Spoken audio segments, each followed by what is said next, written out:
All right, welcome to another episode of Catholic Mindset, where we create Catholic content for Catholics. Today we have Catholic comedy. We're going to get to know all about the things that they do at Catholic comedy.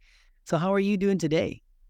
I'm doing well. How are you, sir? I am good.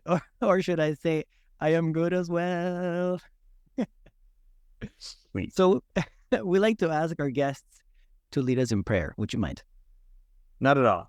In nomine Patri et Filii Spiritus Sancti. Amen. Pater noster, qui es in caeli, sanctificetur nomen tuum, adveniat regnum tuum, fiat voluntas tua, sicut in cielo et in terra. Panem nostrum quotidianum da nobis hodie, et dimitte nobis debita nostra, sicut et nos dimittimus debitoribus nostris, et in nos inducas in tentationem, sed libera nos a malo. Amen. In nomine Patri et Filii Spiritus Sancti. Amen. Amen. And for those that don't, is that the Our Father there in Latin? Yes. Yes. Nice.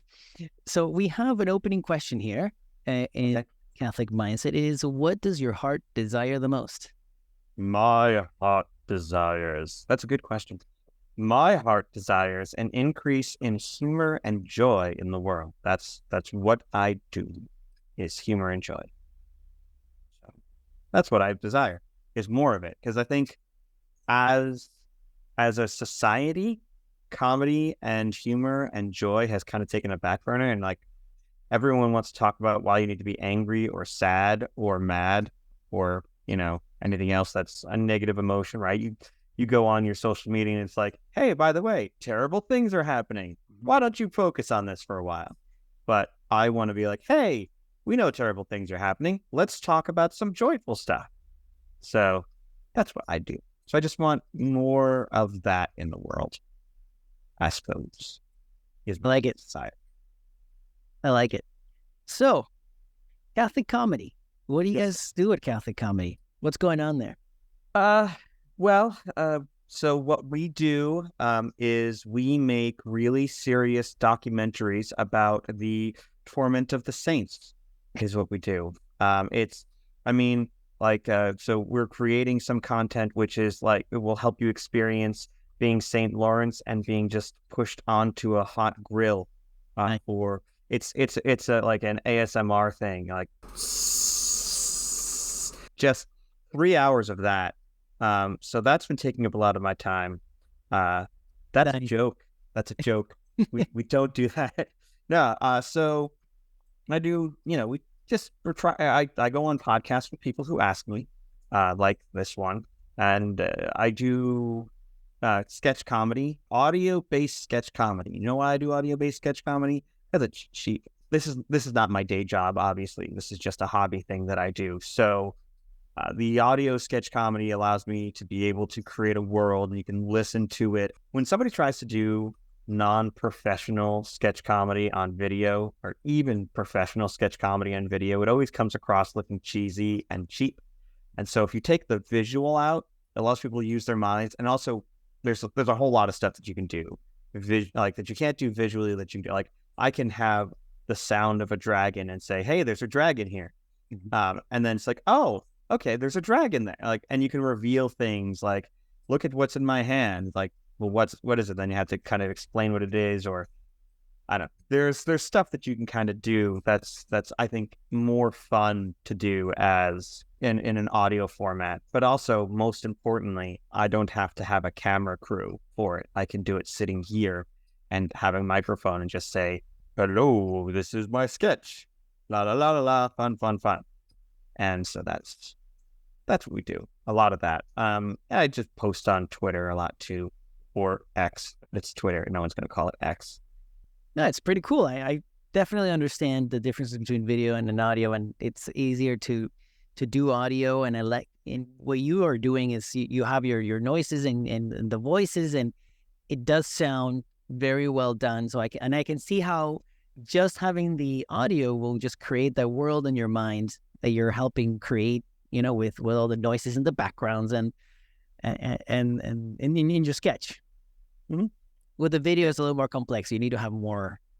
Well, you need to have set locations and sets and variety of actors and a makeup department. And like when you try to, like, there are people who do this And there are some people who do some really decent sketch comedy work. And when they do it, like, it's clearly like a guy in like, like a wig, or a guy wearing like a fake beard, or like throwing something. And it's just like the like trying to do it really well requires a really vast budget. But there's also like, there are people who do it really well and who make use of the fact that it's it's lower quality in the visual.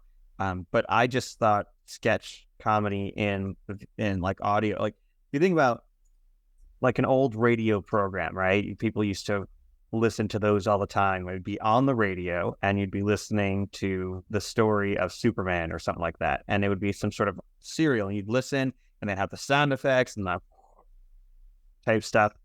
And all of that type of stuff really kind of comes together really well. And, if you know how to process through that, and it's very entertaining. You don't need the visual for it. And then this way people can listen in their cars as they're driving to and from work.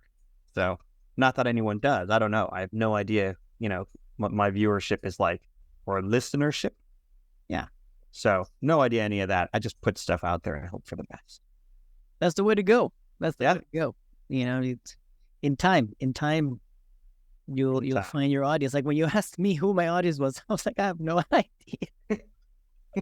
It's cool.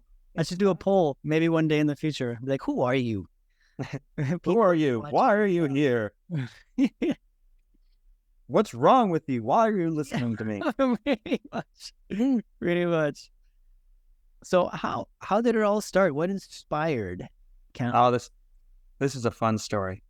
So I don't know if you know this, but a few years back there was this little virus going around that people got a bit afraid of.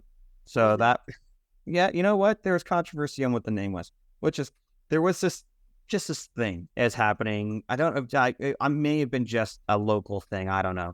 But so all of the different Catholic conferences and stuff that happened during that time frame were just outright canceled, right? So there used to be this thing where people would come together and you'd have these speakers who would be like, this is why you should be angry at the world right now. And then afterwards you'd leave and you'd get commingle with your friends there, and you'd talk and you'd chat and you'd make jokes and stuff. And then you go back in to learn about why the world is coming to an end. And then you break for lunch and then learn more about the world coming to an end. And then there's usually mass. And then afterwards you go out for drinks. That was a thing. They'd have these conferences and you'd show up and you'd do a conference, right?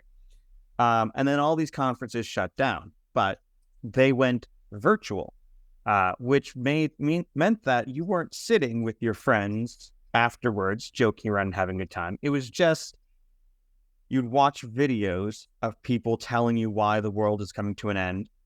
And then that was it. And that's what like Catholic content was for quite some time. It was these conferences that were virtual. And so I was sitting there and I'm like, we need something fun. And it's like, I want Catholic humor, Catholic comedy. So I said, you know what? I'm going to put together a festival, and I'm going to find a location, and we're just going to invite people over and do a festival, like a comedy thing, like a comedy night or something like that. So I have a friend of mine who used to be a stand-up comic, and I asked him if he knew good comedians to come, and he said, okay, here's a lady who does Laugh for Hope. And Laugh for Hope is this pregnancy center, and they bring in a bunch of comedians to do stand-up comedy for this pregnancy center. And he said, call her and see if she knows any good Catholic comedians. I said, okay, great. So I called her up and I said, I want some comedians for my Catholic festival. And she said, do they have to be Catholic comedians? And I said, yes, it's a Catholic festival. I'm Catholic, and the venue is going to be Catholic, and everything, is going to be Catholic. It's a Catholic comedy. And she said, Catholics aren't funny. So I was like, all right. So I went online and I registered Catholic.comedy, and it cost me $12. So maybe she had a point. I thought it was already that it was available. It was available and it was $12.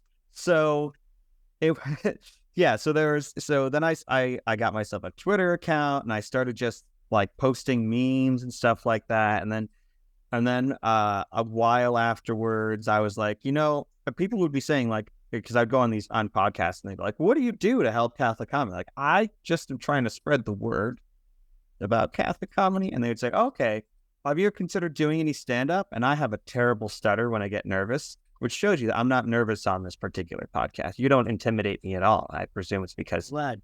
yeah, I mean, it's just, we're two nobodies going back and forth. It's fine. So I have a terrible stutter when I get really nervous, and I could not imagine being able to do stand-up being really nervous. Could be like, so what's the deal with those airline peanuts guy? But that would be me. And it wouldn't go over very well. I mean, there is actually a comedian that does really well because he has a stutter and he works it into his act or whatever. But he's got like a legitimate stutter, not like a nervous stutter.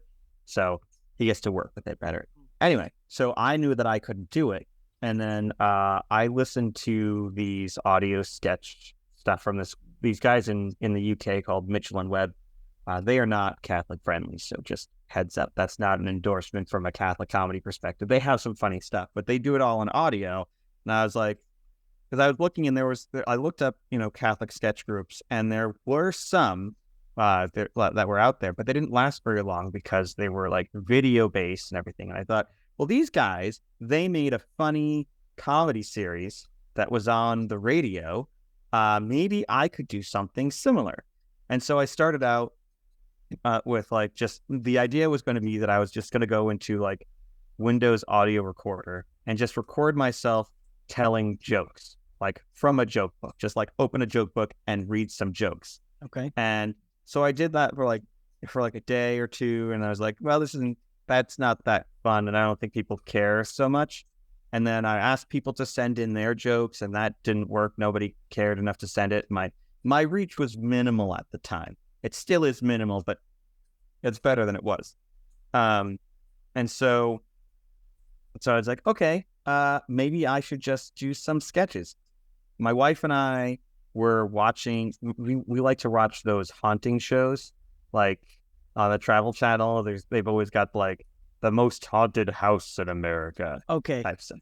So we were watching some of those shows, and I was making a joke about how, like, wouldn't it be funny if you had an exorcist show up to these? They'd be like, an exorcist tours the most haunted house in America, and he just walks in I don't know if you know Father Ripper, but he kind of talks like this, and so he just walked in and say, "Oh no, yeah, I exorcised the place. It's fine now.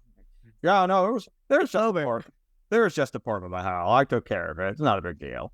Like that kind of like, but that, like, those kinds of things. So that was like the first real sketch that I put out there. Was the Father Ripper. It's a Travel Channel presents Father Ripper tours America's most haunted houses, and so it's just like, it's like coming this Halloween, and it'd be like, just stuff. They go to a different house, and he's just like, oh yeah, no, like, you see, talk with Father Ripper as he gets face to face with the Lord of Darkness. Like, yeah, I've met Satan, but I just, I threw some holy water on him. It's not a big deal.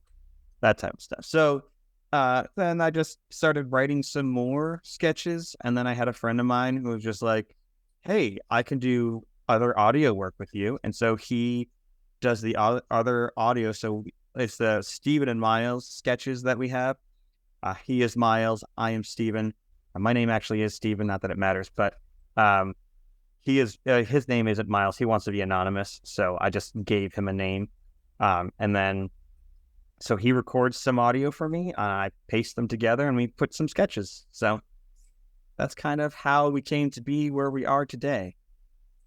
Well, that's pretty cool. I think the way you're coming about doing these is awesome. Yeah, I just the thing for me is that I remember being told by someone at some point that if you really want something and it doesn't exist, you kind of have to make it yourself, right? Like, I can't go out there and say and be like, hey, I'm going to hire a bunch of comedy writers to make a Catholic comedy sitcom or something like that because I want to see a Catholic sitcom. Like, I'm not in that kind of position to do something like that. So I guess I'm just going to have to make stuff that's funny and put it out there, and hopefully will inspire other people to say, hey, you know what? I could do this too. I could do some audio sketch work. The different ways of just getting that type of really quick, easy, funny 2 to 3 minutes or 3 to 5 minutes or whatever, comedic work to just kind of be tossed out there so people can have fun with it.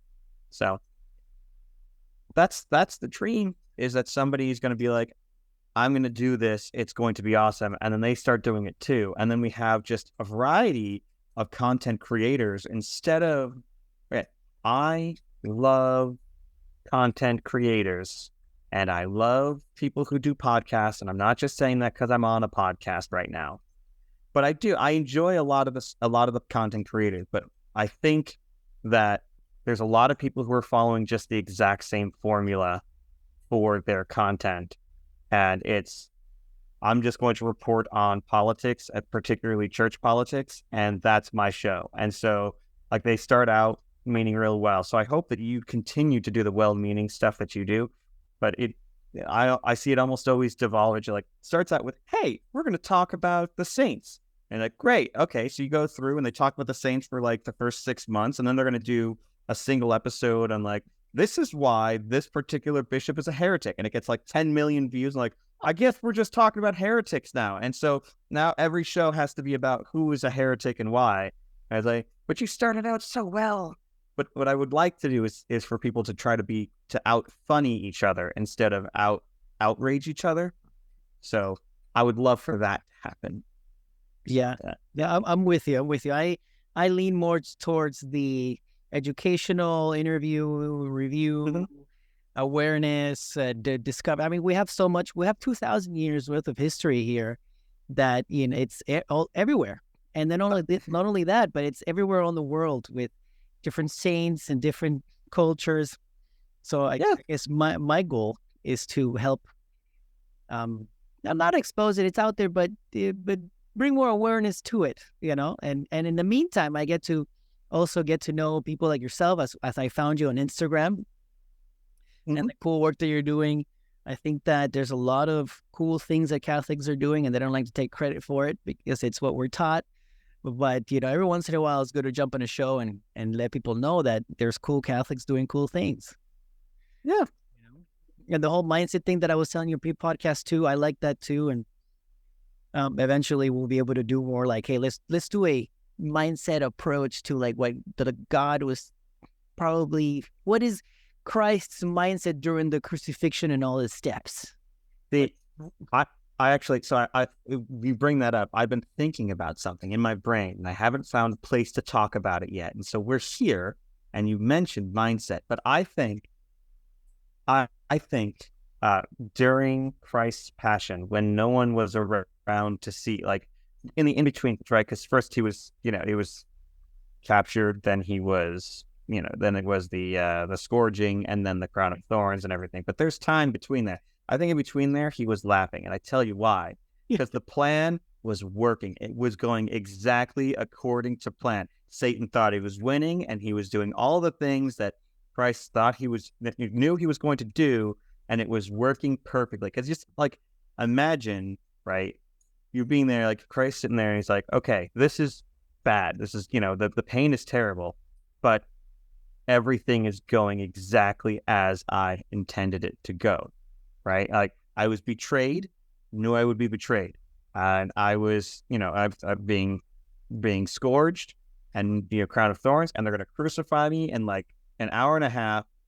This is the best day of my life, because I know now that in a few short hours, I'm going to be, Satan's going to be at the front doors of hell, cheering and yeah, we did it. And I'm just going to walk in the back door and just let so many people out. That's I think the mindset. We focus in on a lot, and it's important, not going to degrade the importance, but we do focus a lot on the pain, torture, and torment. But that was God's greatest joke on Satan. Satan's I won, and God's turn around.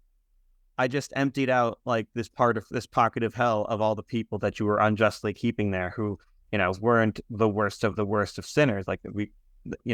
We pulled them all out. So you lost. And now anyone can make it to heaven if they, by uniting themselves to the cross. So sorry. It's like you think like you watch Ocean's 8, right? Or Ocean's 7 or Ocean's 8 or one of those like whatever. And like the heist films, right? And it's like they all get captured and they're all being like put into like the paddy wagons or whatever. And then they turn around and there's a wink. And then it like the whole scene rewinds and they show the people who are working in the background. So even though it looked like they were losing, they were actually winning the entire time. That's what the whole like right when Satan turns around, like Satan cheering with his demons, like yes, we won, and then that's when the whole rewind happened and Satan was like, oh no, and turns around and like they'd like find like a note or something that says "ha ha, got you" or whatever, but instead Satan finds that Jesus had released a lot of people from hell and that there's nothing Satan could do about it, and he lost. That's my mindset on how. Perfect. That you see that perspective. I had not thought about it, and I haven't thought about it that way. But I love it. I love it, and it makes sense. Everything is going to plan. Now, the next time we're doing the Passion of Christ, I'm going to be doing a mass. I'm going to be doing the stations, and I'm going to imagine Jesus there. Be like, all right, I can't even. Yeah, it's the wink. It's the wink, right? It's like part of the plan. Right. It's like, it's the, the show being put out on front, right? And everything happening on earth, and Satan's focus is looking at the physical reality, but completely missing the metaphysical reality of everything that's happening in the background. So he thinks that he's winning, but in actuality, he's losing. And it's like a heist movie, but it's the greatest heist movie in the world because it's when Jesus snuck around and stole all of Satan's souls that he had unjustly kept. So, I love it. Booyah. Yeah. I love it. I love it. So as you move forward with Catholic comedy, where would you like it to go? What was the envision? If you had no limitations whatsoever, what would you like Catholic comedy to become? If I had no limitations whatsoever, I would start up a Catholic comedy media company, basic Catholic comedy studios that would do any of the type of stuff that we need it to do, right? Like I want to write a sitcom. I want there to be a Catholic sitcom out there. I think it would be great. I think that we're starved for sitcoms right now because when was the last sitcom that you can really think about that like grab national attention, right? In the last, every single generation has their one. Like it was Cheers for the people in the 80s, and the 90s it was Friends, and in the 2000s it was How I Met Your Mother, and now it's like nothing. Like there's no real big like solid sitcom that everyone's like, yes, everyone's watching this show, right? So I would want to make something that was that way, something that would be Catholic, that the whole family could watch, but would also be a sitcom, right? You'd be able to have that. Like, I mean, there's Everybody Loved Raymond was all right, although not truly Catholic, although they were Catholic in the show.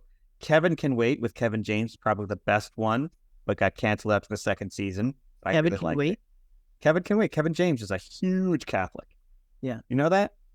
Like okay, so if Kevin James is listening, I'm not talking about your weight being a huge Catholic, but no, he's a very devout Catholic.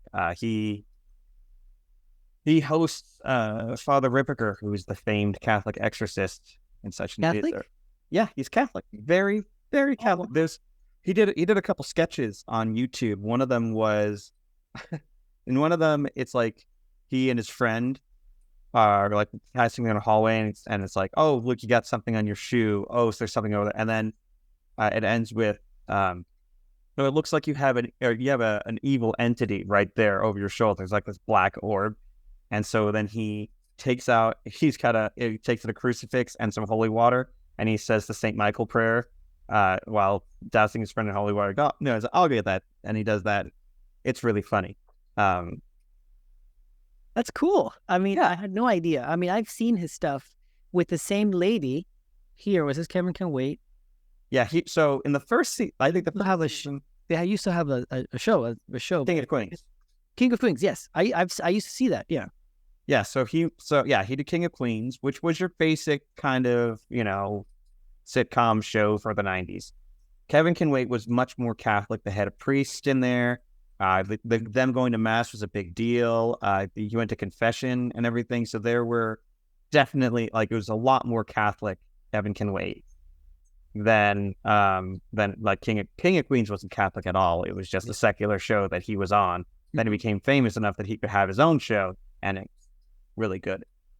But it got canceled after the second season. They made some interesting choices between the first and second season that I think a lot of people just didn't like as much. And so, but whatever. I want to do something like that, right? And so, Okay. I want to make movies and TV shows. I want to make Catholic culture a thing. I love saint movies. I'm not going to say anything against saint movies. They're great, but we need more. Forum.org, you go on there, like, I can watch the lives of like 10,000 different saints, which is fantastic, but I don't get to see a regular Catholic person living their regular Catholic life in the world that we have today and navigating all of that, which is what sitcoms help with. Sitcoms let you see a person who is not perfect going through life and navigating family situations and stuff like that.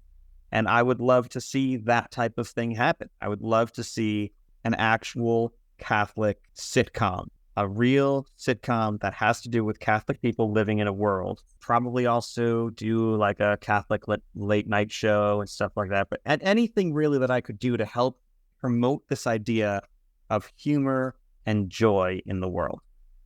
I love it. I sometimes I wonder, why we should have more Catholic content. And I'm not saying also like needs to be like a Catholic show, right? It could be just a regular show with all these Catholic cultural, behavioral, like you said, it could be like this guy, you have your show, but then he goes to mass, he goes to confession, he has, they pray before, all these subtle but in your face, just like they do with other stuff that we don't want to know about, but they put in our face, right? In all these movies.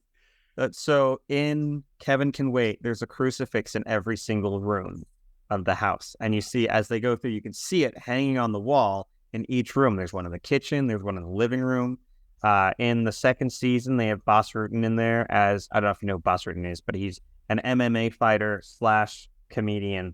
And so he has his rosary, and he's always saying his rosary while he's at work. So he's there, and he's holding his rosary when he's at work with Kevin James. So that type of stuff, like, it's just there, right? It's not, and it's not super in your face, but it's in your face enough to know that these people are Catholic. Exactly. And like in one of the very first episodes of the show, the show has like where Kevin James's daughter comes back from college and she's engaged to this guy, and he doesn't have a place to live, so he lives above the garage for them. And the daughter says, "Hey, wouldn't it be easier if I just lived with him?" And he said, "Not in my house."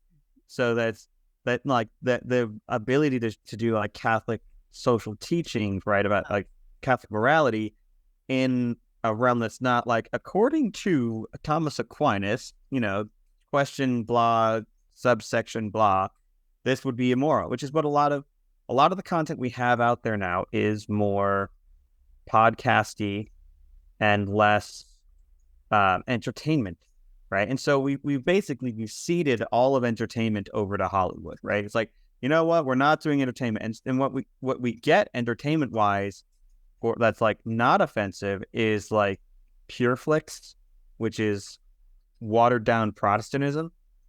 And so what you have is like something that's vaguely inoffensive, but also not really Catholic and not really great. And then anything that's big epic productions are all secular Hollywood stuff. You have some of these little pieces of Catholicism that do make their way in. Like, do yourself a favor, go check out some movies, and then look for the Catholicism, because there are secret Catholics in Hollywood right now that are injecting little bits of Catholicism into it. Like the last Haunted Mansion movie, which came out recently, was actually really good and quite Catholic. It's Haunted not overtly Mansion. Catholic. Yeah, Haunted Mansion movie? Yeah, Haunted Mansion. It's based on the Disneyland ride, Disney World ride, Haunted Mansion. Not that would. So there was one that came out in 2003 with Eddie Murphy, and there's one that came. Yeah, there's one that just came out 2023 this summer. Yep. I see it. So they talk, and in those, the new one is about death, grief, joy, redemption, and moving on. And it's really great. And there's stuff about like comedy and drama, says here. It's comedy, it's drama, but it's really about grief and about how we process grief and how we take something that should make us sad and we can transform it into joy. And there's a very good message there that I think a lot of people wouldn't get because it wasn't promoted nearly as well as it should have been. And because it came out from Disney, and we have a lot of people who would benefit from it, who just say, I don't do anything from Disney because of X, Y, and Z. It's like, yeah, I get that. But you should, if Disney does something good, you should reward them for it, right? And you should, like, if it's like, we don't understand the prodigal son, where the prodigal son comes back, right? And we're like, if we were all in charge of that, we'd be like, well, he really kind of was a jerk and ran off with his inheritance and spent it all. So sorry, prodigal son, you can't come back home. It's like, no, but if he comes home, you reward him for coming home, for doing the right thing. There might still be a lot of work, but you still give that, like, yes, you're alive, you're here. And the same thing happens with any of these companies. Like, they do terrible things, but let's reward them when they do a good thing, so they'll focus on doing more good things. Like, I'm envisioning right now Disney walking up to the house, to the father, saying, "Hey, I'm sorry. Oh, hello, father. Will you let me back in the house? I spent my inheritance, and I could be a servant of yours." Look at that. Yeah, something like that. Something like that. Uh-huh. But I mean, it's so it's difficult, and like, and you get it. I don't like to talk about boycotts and stuff like that, but I do like to talk about content. And when the content is good, you can consume the content, and you try to get people more interested in the positive content. And in other realms, because it's such a secular, because the media, take two. And in other realms, because the media is so secularized, you try to pick out the good teachings and good learnings that you can get from something.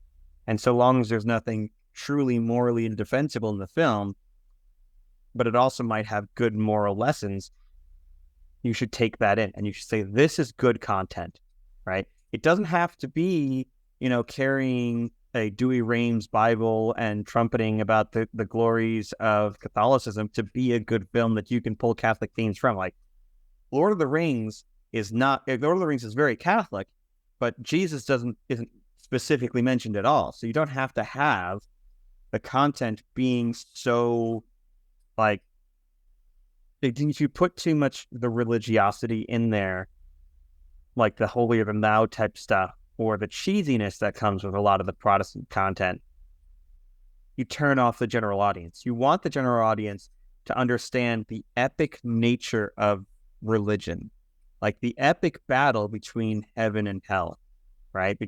And that battle between heaven and hell is for your soul. God is fighting Satan's for you. God doesn't need to fight Satan. Satan can't touch heaven. Satan can't get close to heaven. God is fighting for you, individual person, all the individual people. So exorcists and angels and and saints and everyone who is fighting in the battle are fighting to save you. And that's an epic fight that we need to really understand. You can understand it like the movie Constantine with Keanu Reeves. Not a fantastic film, but it showcased true, like, there's demons and there are angels, and they've got this old Nephilim thing that's kind of weird and wonky. But the idea is that there are epic battles between heaven and hell, and it's for every individual soul. There's a fight, right? For the soul of the woman in the beginning who commits suicide. And in there's actually a really great part. And I'm going off the rails here, so you let me know if I'm too far off the rails. No, but I don't know. I haven't seen him. So, know of them, but so Constantine in the movie, So in the movie, it starts off with a girl who commits suicide, and she does that so that she can warn her sister and John Constantine about an evil plan that the devil's son is trying to enact. Right, the devil's son's trying to enact this evil plan. And so she kills herself for that one, but she still kills herself, so she's in hell. And Constantine goes into hell and sees that she is there. And then John Constantine kills himself at the end in order to summon Satan, so Satan could see that Satan's son. It's this complicated thing, but Satan, basically, his son is trying to destroy the world and do things that are against the rules and blah blah blah. Satan doesn't want him to do it, so Constantine tries to kill himself so that Satan would come to get his soul. Satan shows up, sees what's happening with his son, gets up, takes care of all of that, and then then asks Constantine, okay, so you did this thing, I'll give you something, like what do you want? And so what he asks for is for Satan to release the soul of the girl who was trapped in hell. And so Satan says, okay, and done. And that shows it's not God tossing us into hell, it's Satan clutching on to us and pulling us to hell. And, the way that we can get past that is through the cross. But Satan releases this girl and she gets to go to heaven because, the torment and whatever that Satan has over her is released. And so it's kind of this neat idea. And I'm sure maybe some of your listeners will come back and be like, well, I think that's heretical. Maybe it is. But it at least talks about that hell is a real place. And it's not just this kind of this afterlife concept where everyone goes to heaven and then evil people also go to heaven, but we don't talk about it, right? But there are these little nuggets of authentic Catholicism that find their way into different films, right? And it's because somewhere on the writing staff is someone who is Catholic who has been like, I'm going to just put this little tiny Catholic nugget in there, right? Well, what about, we have these ghosts in the Haunted Mansion. What do we say? Oh, we'll just say they're in purgatory. Okay, yeah, we'll say that they're in purgatory. Cool. Catholicism now has entered the chat. Right? Now purgatory is part of the canon of the story, so you have to acknowledge purgatory exists. Souls can be trapped in purgatory. Souls can move from purgatory to heaven. That's something that you can note that is, very Catholic, that has snuck its way into these movies. So we need to get the culture back, but we're not going to do it with just talking theology. You have podcasts, great. Use it to influence people to make more content that's not just another podcast. Your podcast is good. I like what you're doing. No, I know what you're good at. But there are people who it's like, I'm just going to capitalize on the anguish of the church right now and put out another podcast to get people angry. And then I'm going to attack other podcasts so that I can try to get their viewership. And the whole thing is just about me. Like, no, my job, the Catholic comedy job, is to get people like you and anybody else who can make content to make it filled with joy and hope and laughter, and fill the world with that. Bring the whole Catholic experience out.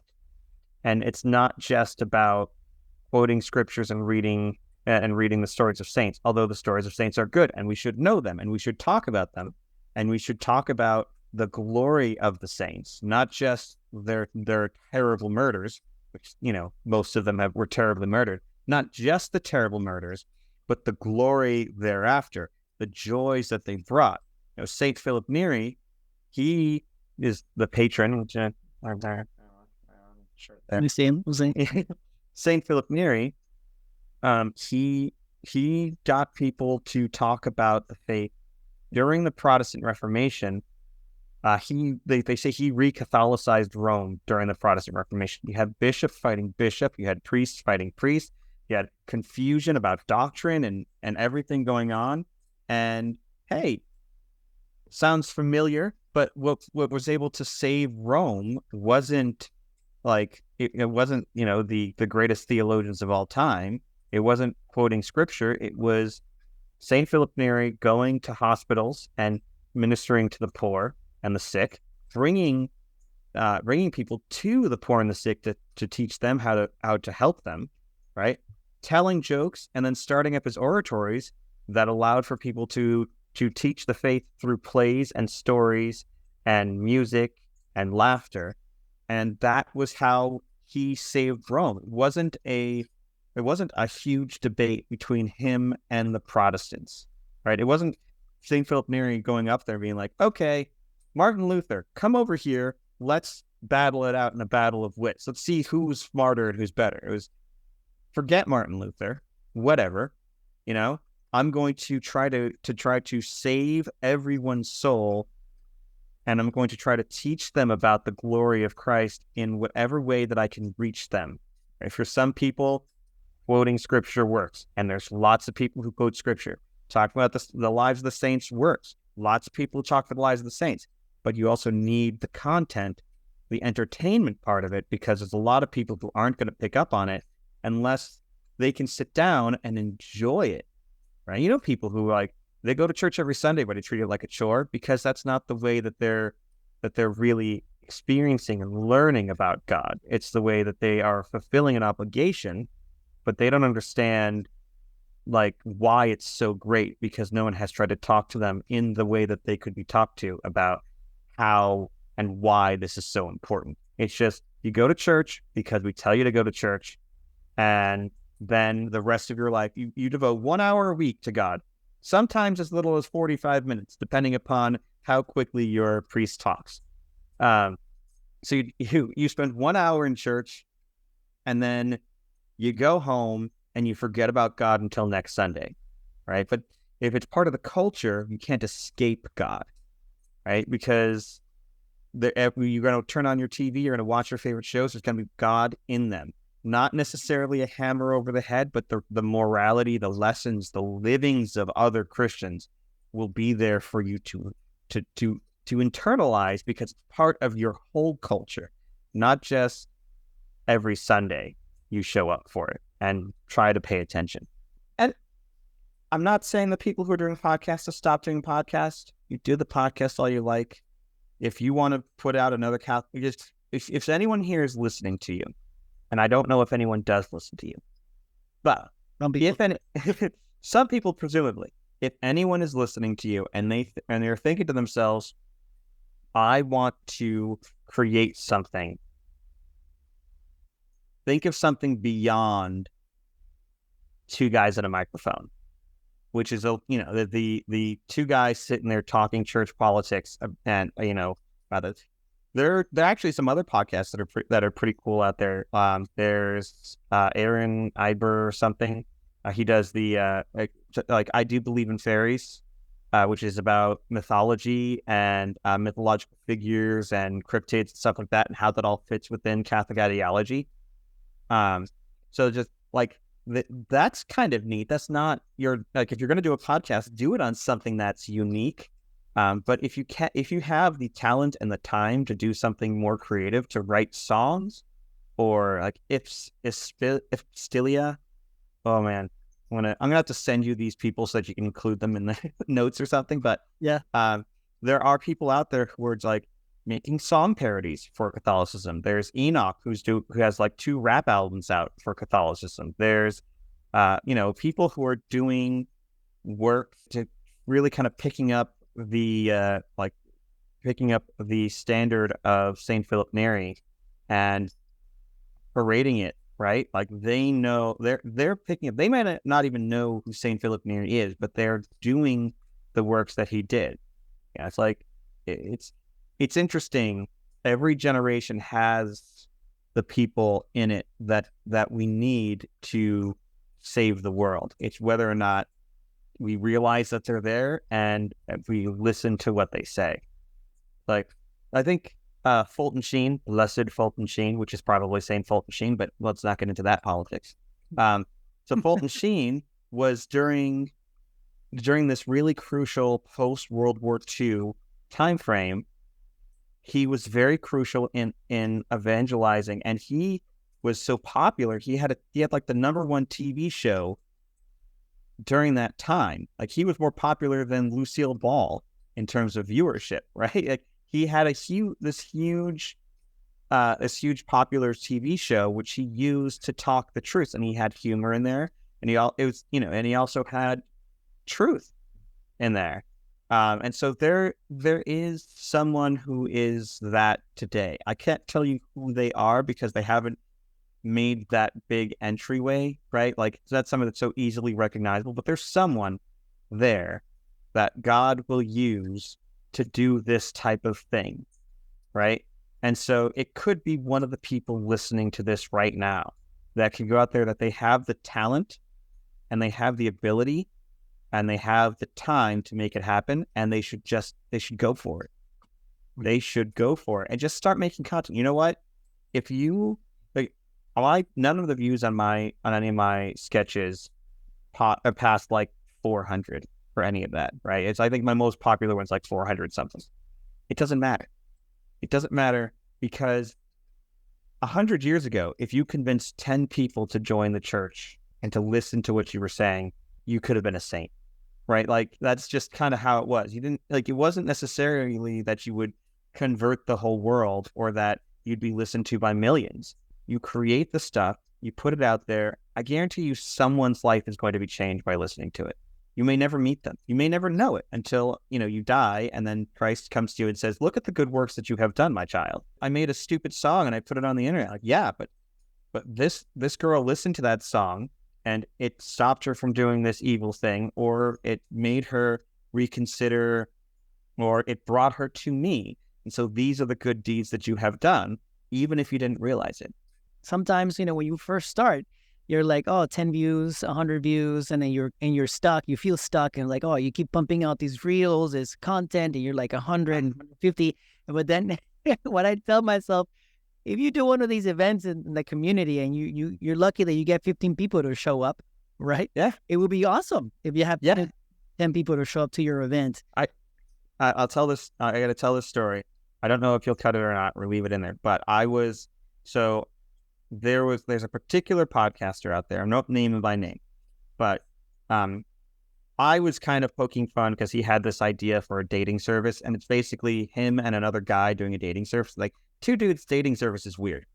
So I made a post about it, and then he came, like, he's got tens of thousands, maybe 100,000 followers. He comes down to me. I got 4,000 followers, give or take, and he's like, pulls up my YouTube thing to show like I only have like 150 or something subscribers, like, and he like screenshots it, like, if you want to get to more than want to get to like 100,000 subscribers, maybe you should blah blah blah. I'm like, if I get 10 people who genuinely like my work, who enjoy it, that's 10 more people than if I had done nothing at all. Mm-hmm.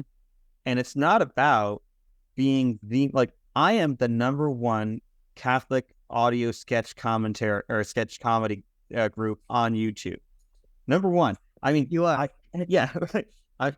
By virtue of being the only one, I am #1. But like that being said, right? Someone. Here's a good story. Sorry, I keep jumping around. This is how my brain works. I was on a phone call for work, doing a work thing, not a Catholic comedy thing, a work thing. Somebody asked me to stay after the call. They want to talk to me. Usually it's because they have another question or something like that. Whatever. I'm like, okay, yeah, I'll stay after the call. So everyone else gets off the call and they say, "Are you Catholic comedy?" I was like, yes. My son went to a youth thing and they were playing your sketches there. Interesting. But like, somebody saw the stupid things that I was doing and thought that it would be worthwhile to share it with this youth group for some kind of a lesson. Who knows what comes out of that? Every time that I start to have doubts, God drops these little tiny things, remind me that it's not the viewer count that matters. We can change lives, we can change minds, and we could make things better if we just do something. Because if you do nothing, you're not helping anyone. But if you do a little bit, you do something, you put something out there, this great big internet of ours, someone will find it. someone will find the thing you did and they might come back to God. You might convert a sinner. You might save a whole city. Who knows? You might convert the person who's going to be the next St. Philip Neri, right? Any of that can occur, but none of it would occur if you don't do something. And we need the content, so make the content. I'm sure you could cut that whole thing down to like 30 seconds of each thing. Make the content, make the content, make the content. But we need it. We definitely need it. And there are a lot of people who are clamoring for it, but who aren't. Like, you see people say, like, we need more like Catholic content or conservative content or whatever, blah, blah, blah. We need to get this content out of Hollywood. It's like, okay, then do it. Doesn't matter if it's crap. Do it. Make it. And, some people will like it. Then maybe somebody will want to give you a budget to make it better, right? But if you don't start it, if you don't try, you're never going to get past that. You're never going to have it be better. You're just going to have the status quo. And so that's why I do these stupid little sketches, because I wanted, more Catholic content, and sitting around and hoping for it to happen isn't going to make it happen.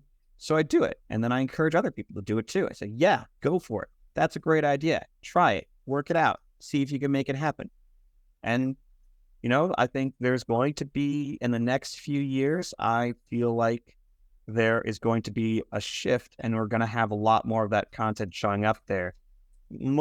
Partially because people are getting kind of tired with the let's just chat about church politics podcast. But also I think, the message is spreading.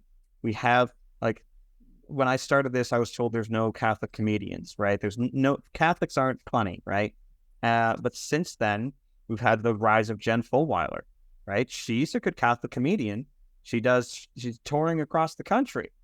Her whole thing is that she's the, like, mom she did like the mom in a bus tour or something like that, or mom in a van, where she went around the country and just booked places. And it's a lot of mom jokes, not your mom jokes, but being a mom jokes.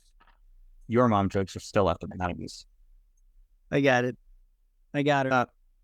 And then you also have Jeremy McClellan, who he's very famous with Muslims, even though he's Catholic. But he has some really good Catholic content.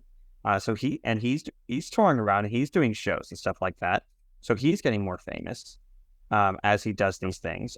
We have Father Paul Houlis, Houlis. He's doing like his Holy Mess stuff, where he's a holy mess, but he's a priest, and he does some stand-up comedy. So he's doing some cool stuff there. So there's just a lot more people are starting to do that. And I'm not saying it's because of me, but I am taking credit for it. Good. A little bit is okay. Yeah. Look, humility is important. And in humility, I'm taking credit for things other people are doing. So I think that's humility. My dictionary's broken. So you're good. But there's a lot that is happening that we don't necessarily see currently. And I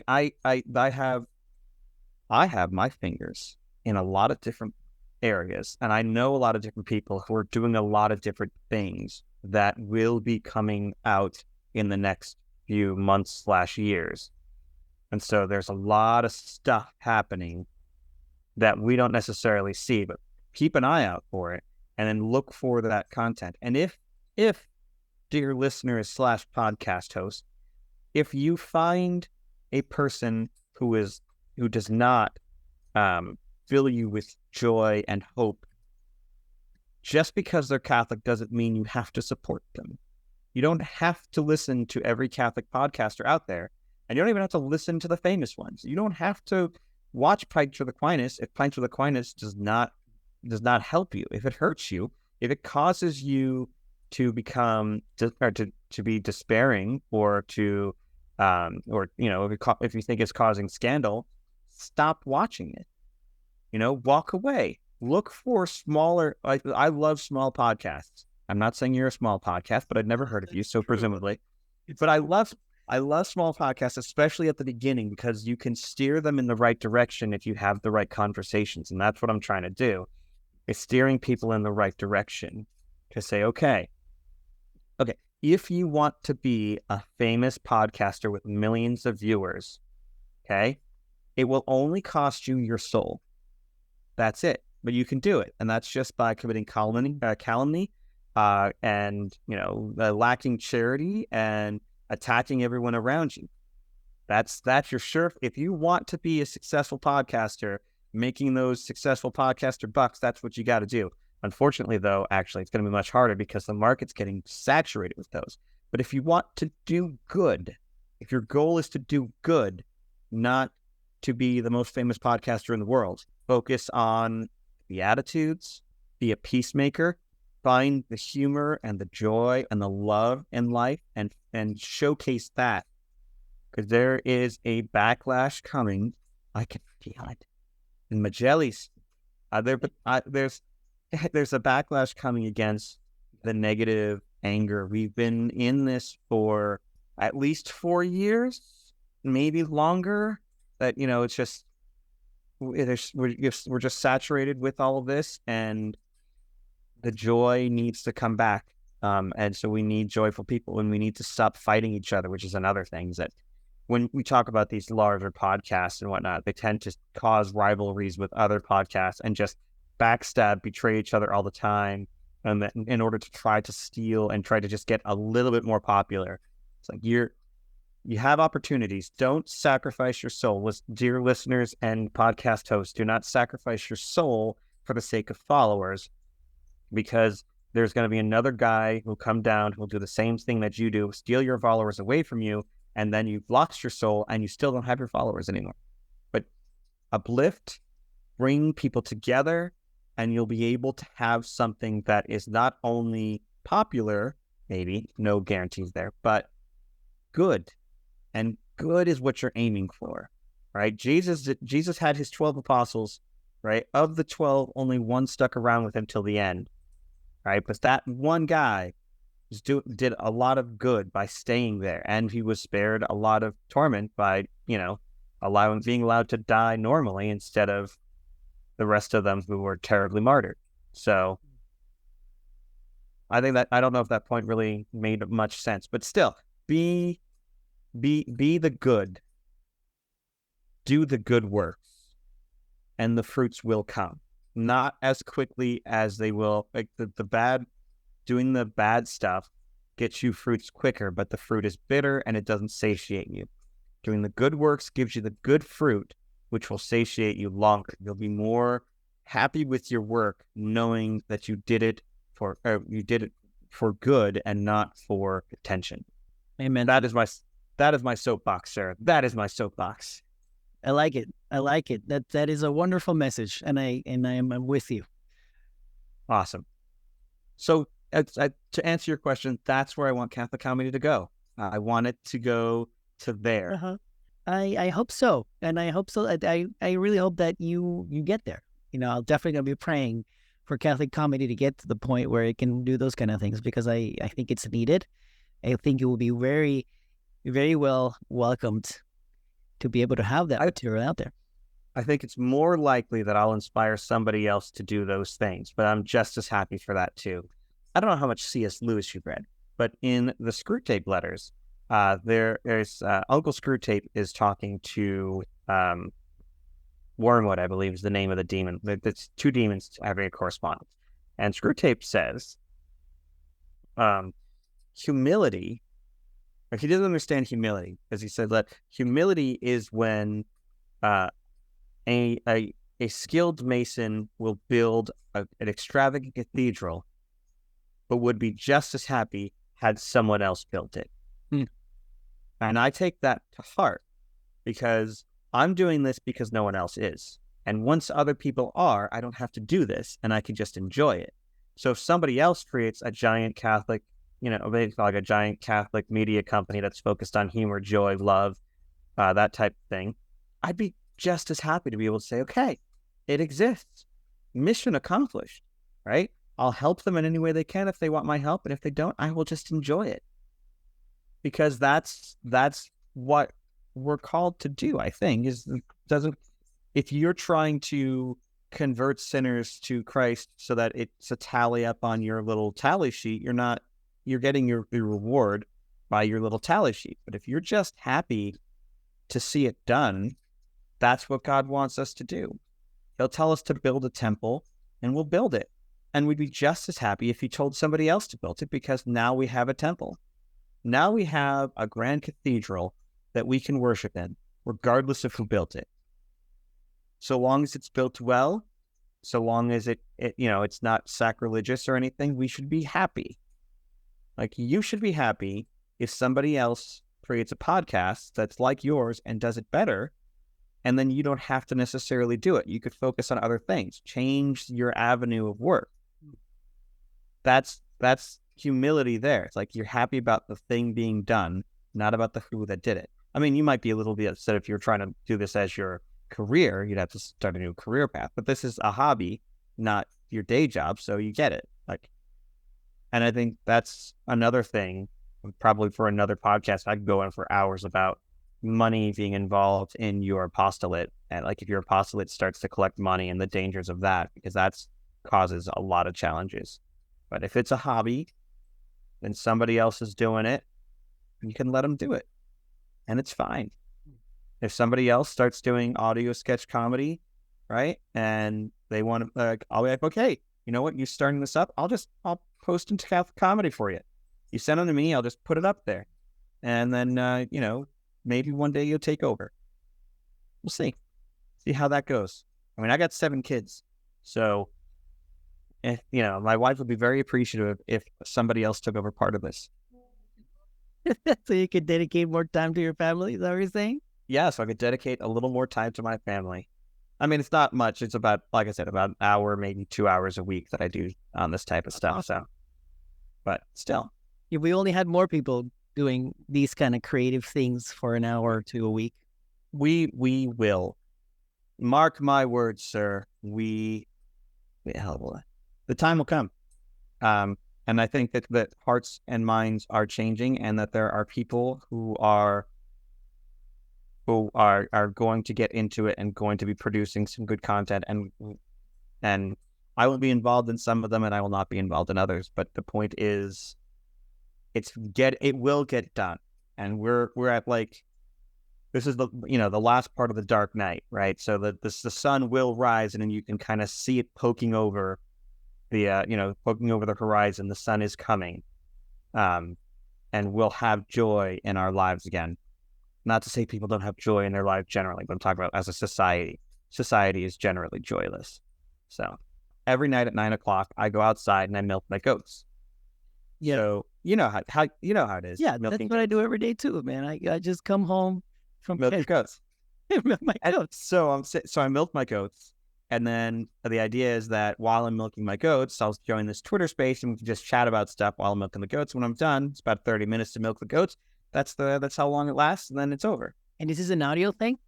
Yeah. It's so there'll be the noise of the.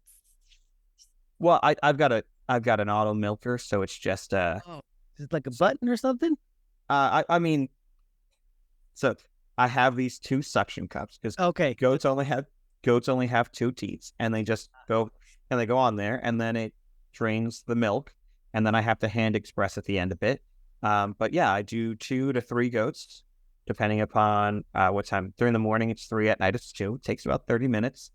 And then that's the milk that my kids have with their cereal in the morning. Awesome. I have a friend of mine who buys only milk goat from Trader Joe's because his little daughter can only have that. Yeah, well, you should get a goat. Well, it's difficult to have goat here where I live. Do you have a? It would be so cool, though. It would be so cool if they just get a goat. Do they have? Do they have do they have a yard at all? No, an apartment. Say that would make it more difficult. Yeah. Because you can't keep it out on like the patio or whatever, because goats jump up and they're great escape artists. So Can you see? I can see the article now. Goat leaps to. Goat leaps. Yeah. Oh my God. Could happen, but probably goat would be, because goats are actually really good, and they're really sturdy, so they don't fall a whole lot. But it would probably be just like people taking pictures of goat on the edge of skyscraper. Yeah. I like that. ma. So yeah, well, no, we were doing one the other day just because I had this, like, you're not on Twitter, so you don't get to see all the Catholic Twitter anger stuff that happens. But there was somebody who talked about how real men don't change diapers, and I was like, that's not true.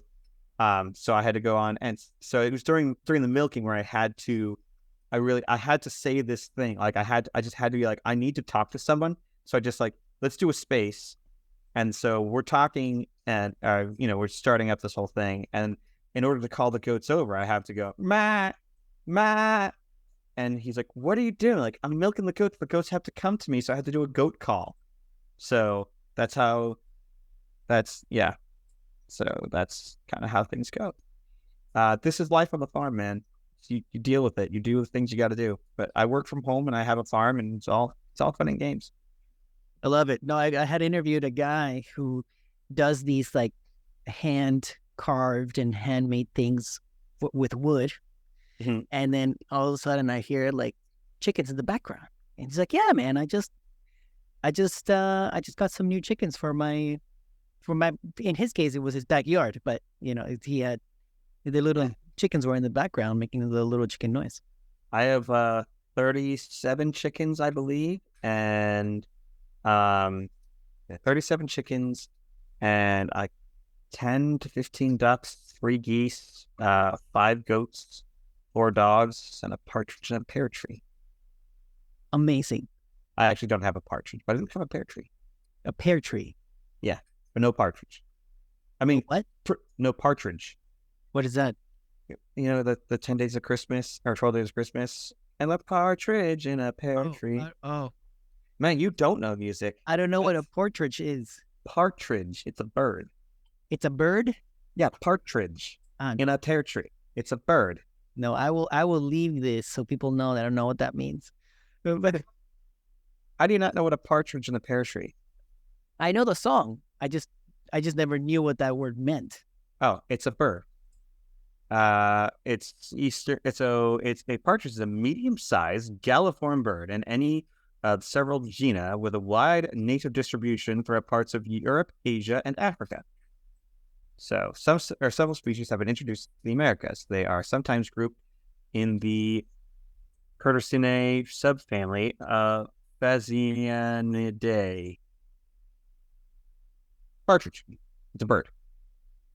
It's in a pear tree. Now I know. Now you know. I should have, if I can find it, I will have. Now you know. Yeah. No, awesome.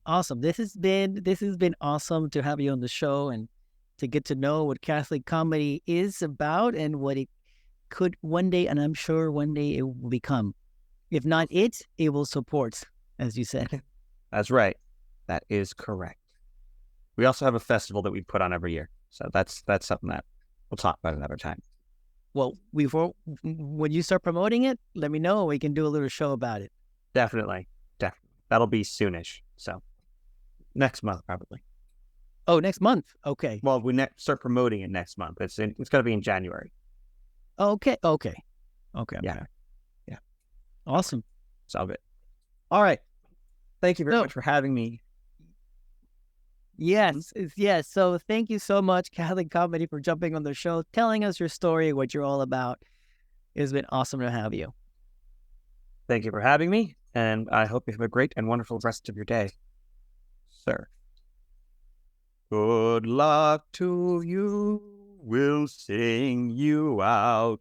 Keep listening to the Catholic Mindset with Alejandro Cervalli and his recurring guests.